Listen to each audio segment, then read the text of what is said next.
Welcome back to Edgework here on the Hammer Betting Network, a daily live NHL show Monday through Friday, 10:30 a.m. Eastern Time. You can find us every one of those days here on our Edgework YouTube channel. You can listen to it back on podcasting form on all podcasting platforms as Edgework, and you can track all the picks that we give out on this show on the BetStamp app in the Find Better section as Edgework.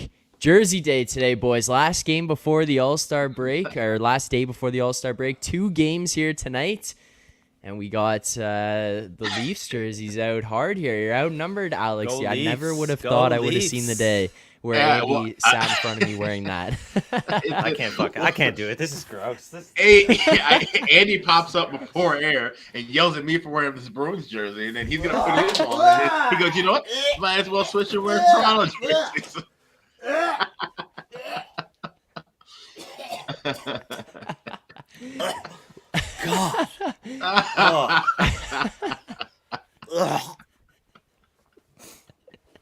we will break down both of the games here, tonight, and get into those. If anybody has any questions in the chat, please make sure to send them our way. We'll do our best to answer them, or any comments or anything like that. We'll discuss them. But if you're on Twitter watching right now, unfortunately, we won't see those comments in real time. So please make sure to head over to our YouTube channel where you can hit subscribe and like this stream. Very easy to do so.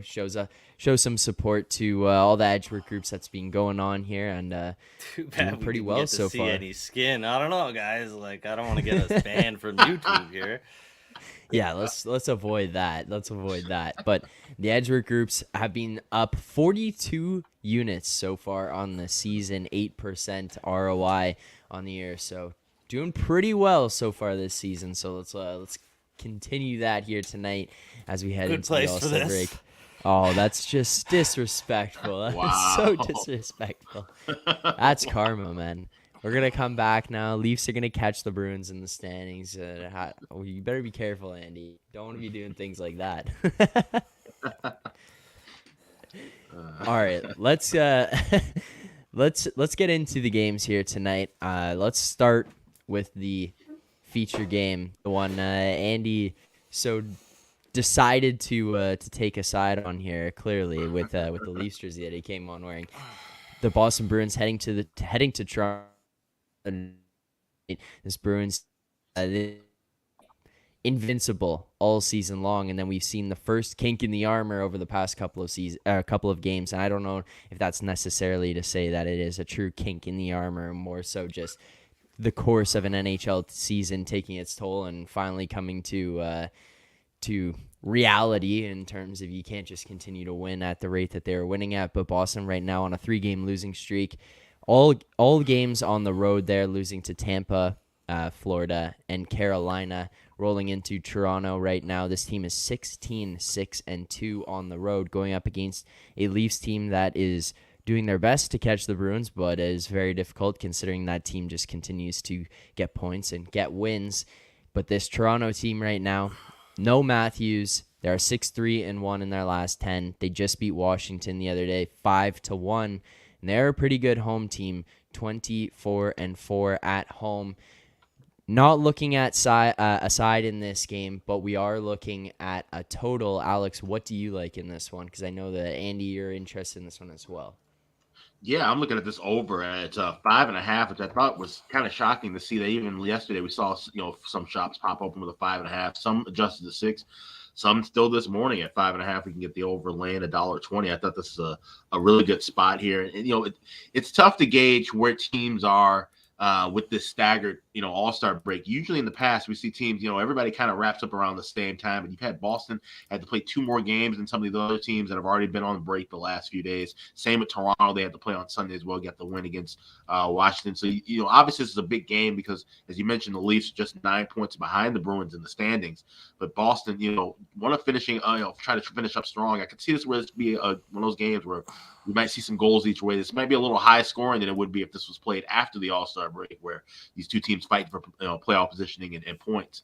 Might be a little bit of a closer, tighter game. I think we can see the puck kind of rolled out in a little bit of pond hockey kind of a feel early to this game. So I like the over at 5.5. Yeah, I'm with Alex on that one. I mean, just looking at Toronto over the last month, they haven't been great defensively, and expected goals against. They're teetering on being a bottom 10 team over the last little while. The Bruins. I mean, I thought they played pretty good in Tampa Bay. I thought they could have won that game. I guess they were bound to lose 3 games in a row at some point, and it kind of snowballed there. Didn't play great against Florida, but could have won that game as well. And Carolina, their game in 4 nights back to back. It's a tough spot against a good team.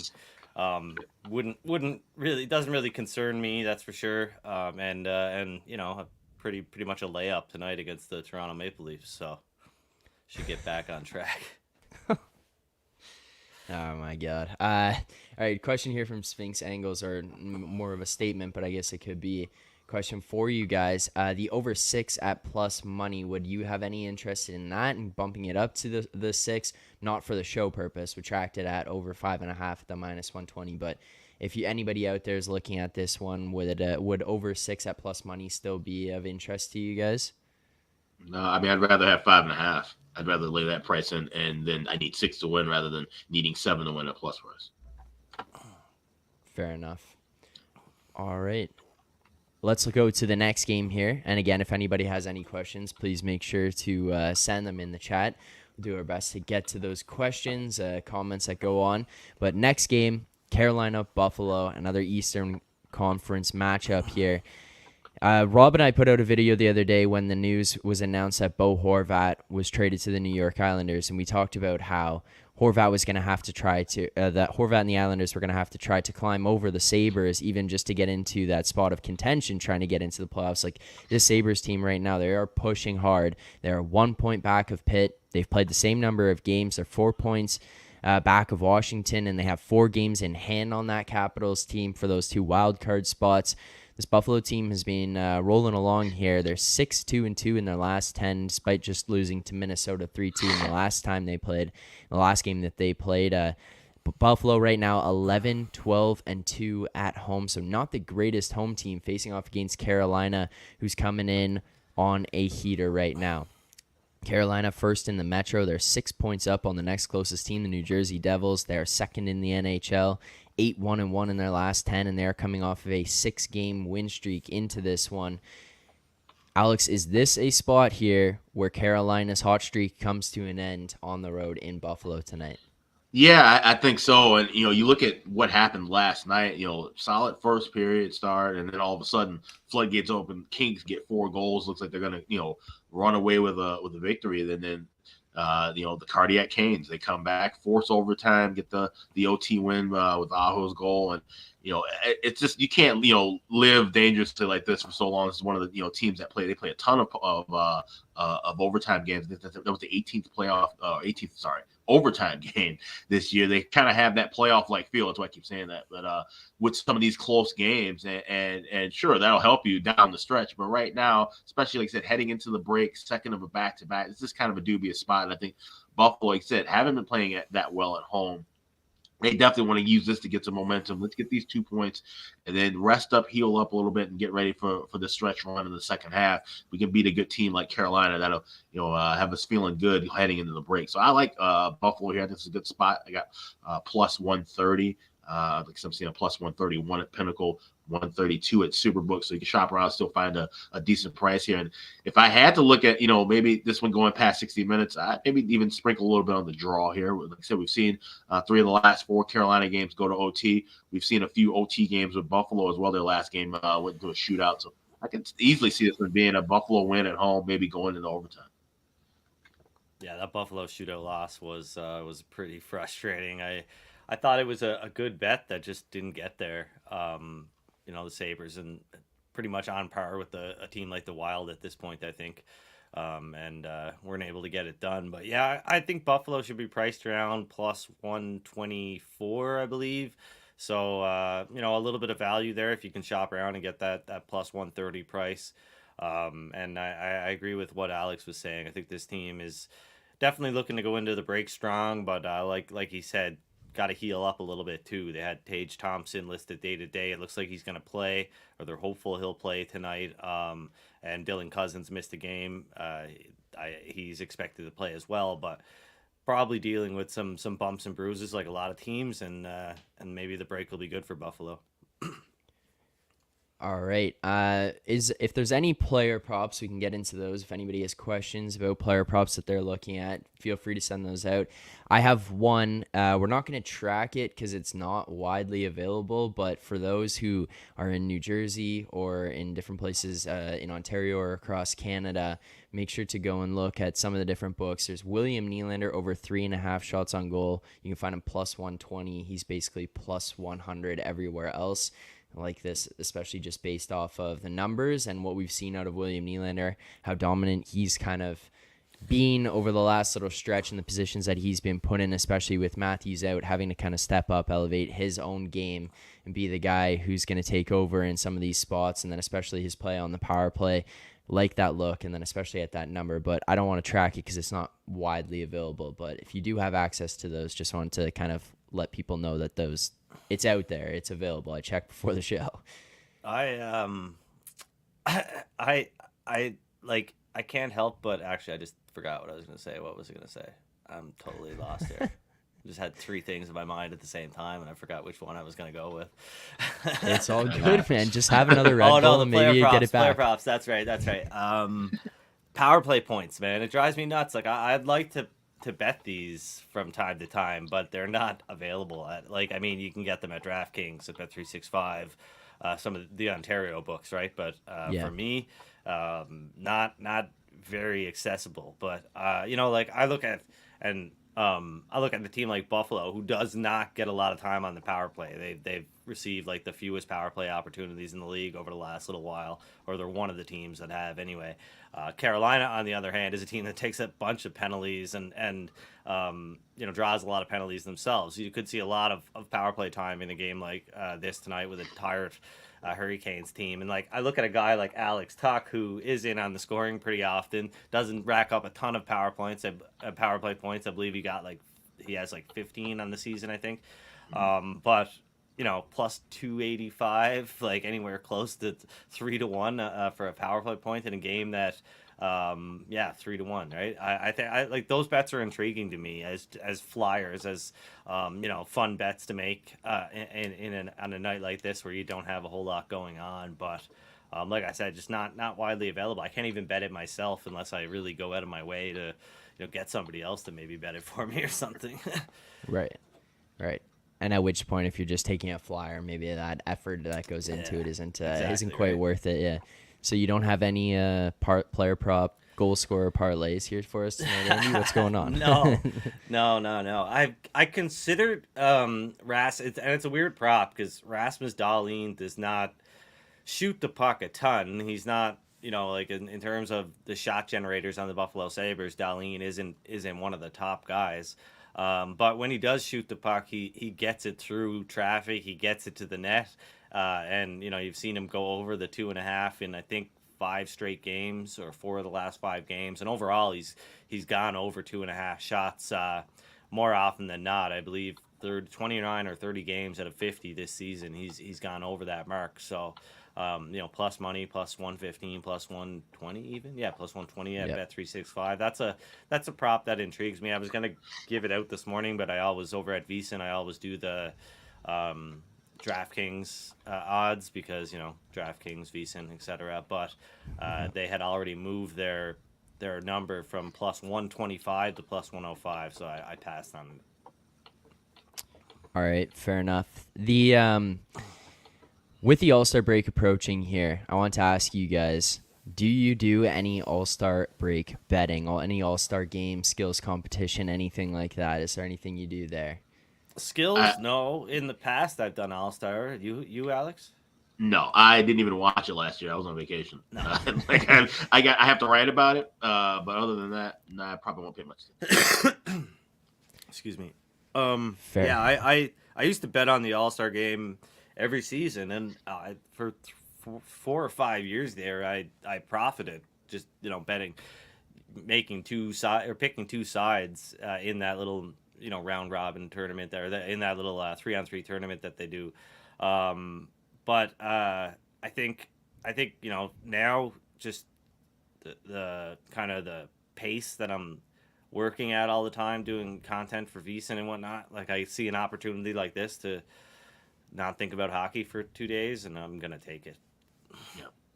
Yeah, it makes sense. It is a nice little break there, but I Do guess you that guys about enjoy does the it for me. 3-on-3 format more than the old school, just straight up, game format, just regular East versus West game format? I don't know. I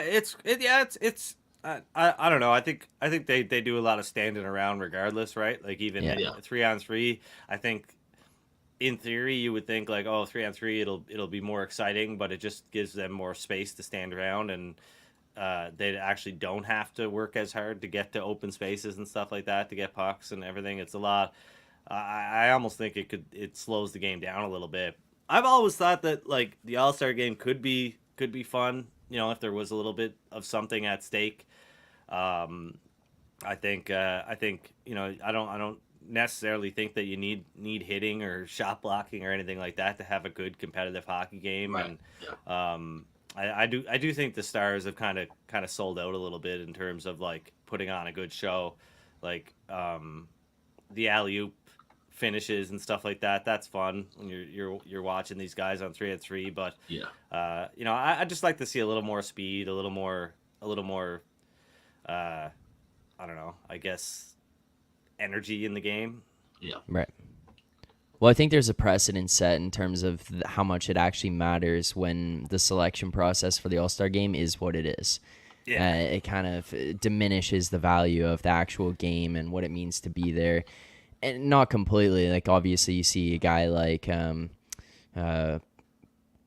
guy in the Islanders. What's his name? Who's in it this year? Brock Nelson, who's representing the Islanders. Or you see a guy like Kevin Hayes, who, yes, he's having a great year, but he's on a really poor team at this point in time. He's going to be going to the All-Star break. It obviously means something to them, but just in terms of what it means on your overall legacy as a player, like in the NBA, It doesn't mean anything. Yeah. yeah, in the NBA, that's a resume piece. Like you were this many All-Star, and First like team that All-Star or matters, whatever. Yeah. right? In the See, NHL, and it's nothing.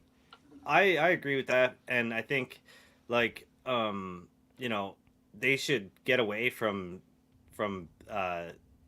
adding somebody from every team. Like if there Yeah. isn't an all-star on the team, then that team Right. should not have an all-star, a representative. I mean, like every year you have a team that's like Boston this year that's really crushing it. Like realistically, you could have Linus Ullmark, Charlie McAvoy, David Pastrnak. You could have 3 Bruins players, or from the Maple Leafs, you could have Nylander, Marner, Matt. You could have a group of players from a team, and I think you used to see that back when I was a kid, and Gretzky and Lemieux and these guys are going to the All-Star game. You'd see them with their teammates, like the 2 best players on the Oilers would be together at the All-Star game because they deserve to be there, right? Like I don't know. It's just like you said, it's just the selection process is definitely kind of. Yeah.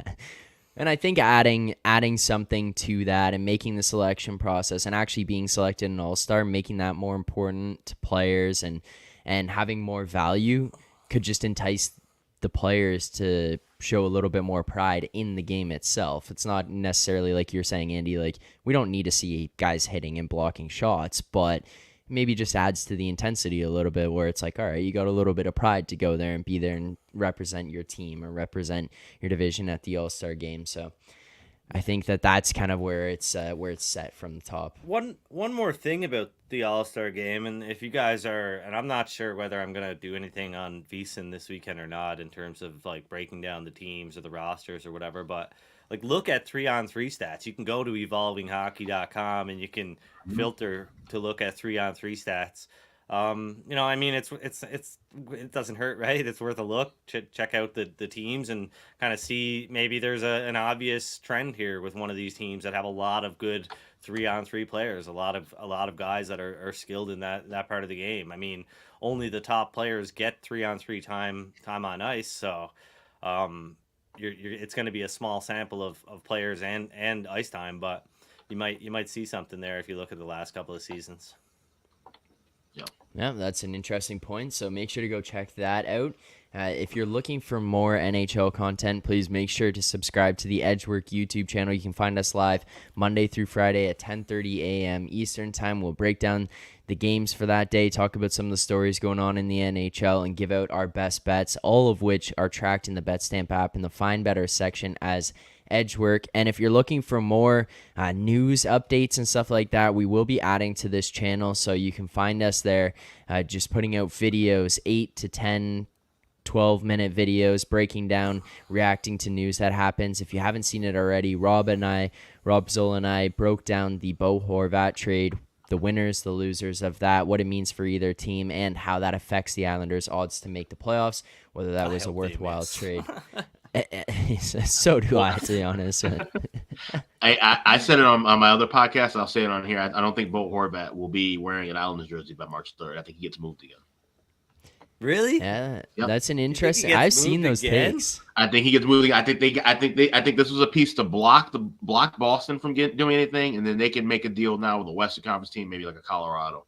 You really think Lou is that out of his mind? Crazy like a fox. Yeah. Crazy like a Probably fox. got that Last of Us fungi infecting his brain. I only want to eat a mushroom now. Well, depending on the type of mushroom, I'll make a... Oh boy! All right, I've picked them straight out of a cow field, guys. Like, don't like. I mean, it's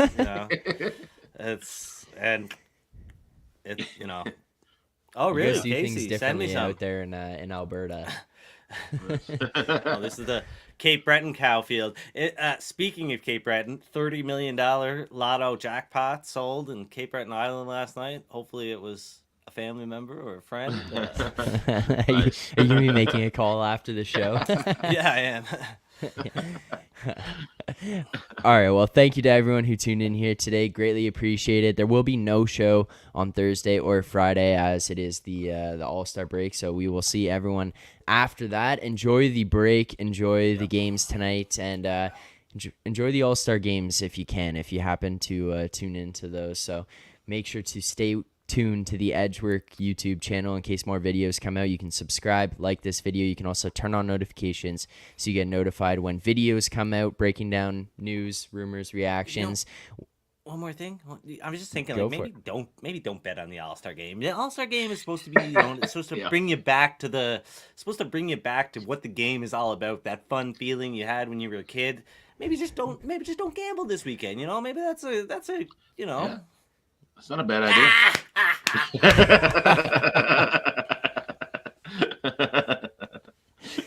Yeah, I knew that was coming. But make sure to stay tuned to the Edgework channel for more videos like the one we put out the other day. More live streams when they come up. You can turn on notifications so you get notified when those happen, as well as when the Edgework podcast drops later today with David Pagnotta, Zach Bodenstein, and Dennis Bernstein, breaking down all the biggest news and rumors and stories in the NHL. I'm certain that they're going to talk about the Islanders trade that just went on. And Andy, thanks for showing your support for the Maple Leafs here tonight. It's greatly appreciated, especially as a well-known Bruins fan that you are. So it means a lot. What is it? What did they say? I have the passion or something? The passion. You've got the passion. Yeah, what is their thing? I don't know. They got the passion that unites us all.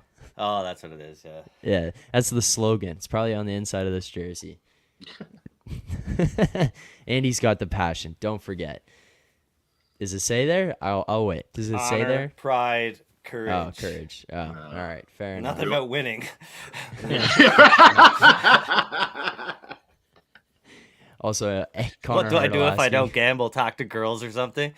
Yeah. Well, I'll have you a start. I mean, or boys. It's the all bar. good. Like, we hang out with Zach. There's no, we don't judge. It's what you do. You do you, Connor.